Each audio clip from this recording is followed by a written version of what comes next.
Omer Ozkizilcik is an analyst at the security department of the SETA Foundation. He joins us now from Ankara. Thanks so much for speaking to us. First of all, were you surprised by Trump's latest statement, turning yet again and warning Turkey of this economic devastation if it hurts U.S. allies in Syria?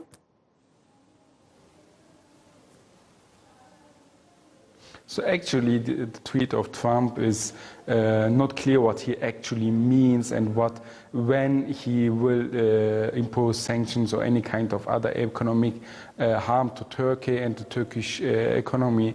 But we have to point out here clearly that the Turkish government had already decided to launch a military operation, even if the Trump administration would not greenlight such an operation. So before the Trump announcement to withdraw from Syria or to withdraw from the border stretch at least, the Turkish government were already prepared for any economic sanctions coming from the American side, as the national security threat coming from the YPG in Syria is too big deal for the Turkish government, and they gave the priority to eliminating this terrorist threat rather than risking some economic sanctions. Okay.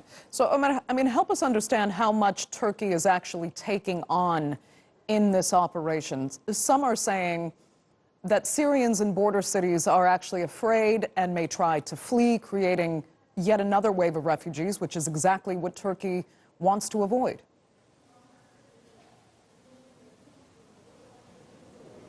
So actually, we can prepare the results to the previous Turkish operations in both in Operation Euphrates Shield and Operation Olive Branch.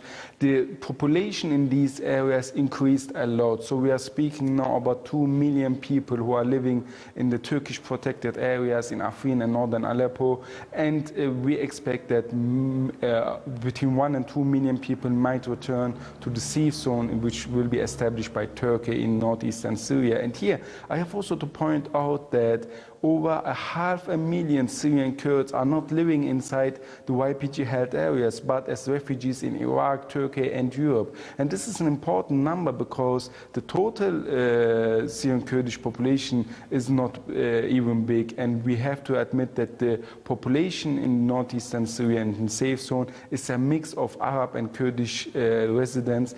And I personally think that Turkey has proven in its previous military operations to be one of the most successful with less civilian casualties and less destructions. For instance, we cannot compare the Turkish operation in Afrin or Al-Bab with the American operation to capture Raqqa or the Russian operation to capture Aleppo.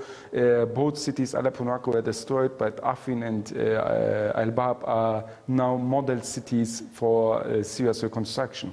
Okay, Omer Ozkizilcik joining us there from Ankara. Thanks so much for your insight.